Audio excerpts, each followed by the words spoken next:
যাই হোক, কেন আমার দুই কথা হওয়ার লাগে নির্দেশ করা হয়েছে, আমি ছোটে দুই কথা কইলিয়া কিন্তু উলমায়ে কেরাম হলে পবিত্র কুরআন হাদিস থেকে বয়ান করছে ইনশাআল্লাহ শোনার এবং আমল করার আল্লাহ তৌফিক দিতা সবরে।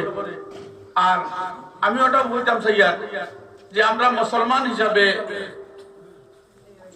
আমরা আল্লাহর উপরে ঈমান আনছি আর আল্লাহ তাআলার কাছে পাঁচ ফরজের মাঝে পয়লা আত্মসমর্পণ করছি, পয়লা হইল কি কলিমা। আজকে যদি আমরা ঠিক কলিমাওয়ালা যদি হই, কলিমা শিখতে হয়, যে সর্বপ্রথম হইল কি আমরা মসজিদের মুখতবর ভাই খেয়াল রাখতে লাগবো, মাদ্রাসার ভাই খেয়াল রাখতে লাগবো।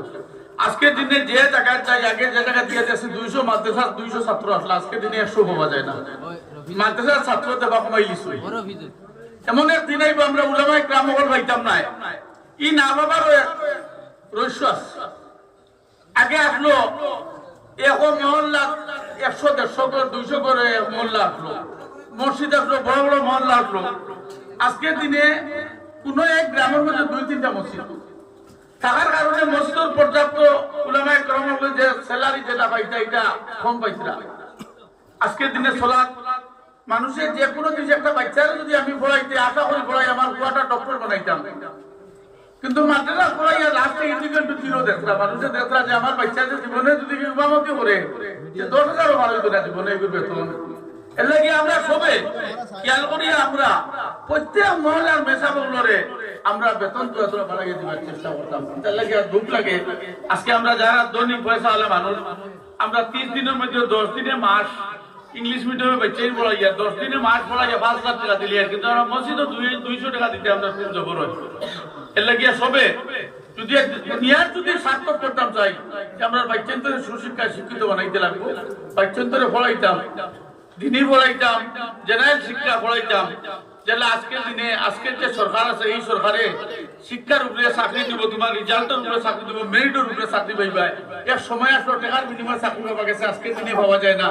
এর লাগি আমরা মুসলমান হিসাবে সবচেয়ে হইতো যে গুরু দায়িত্ব হইল কি আমরা বাচ্চান্তরে মানুষ বানিয়ে যেতাম, লাগলে 3 বার করে টাকা 2 বার খাইতাম, বাচ্চান্তরে সুশিক্ষা শিক্ষিত বানিয়ে যেতাম।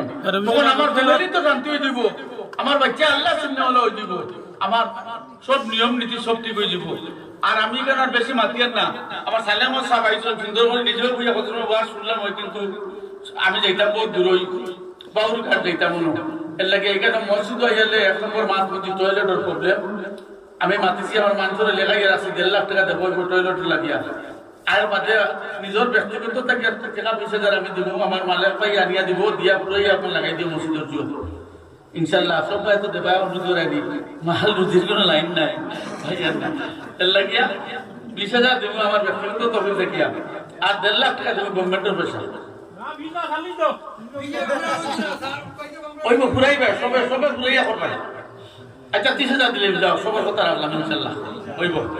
30,000 আমি দিব, দিয়া আরো বাকি ঘুরাই যাও যে বলে আমরা 30,000 2 তারিখ দিয়ে লইয়ে গেছি বেতনের পয়সা তাই দিব।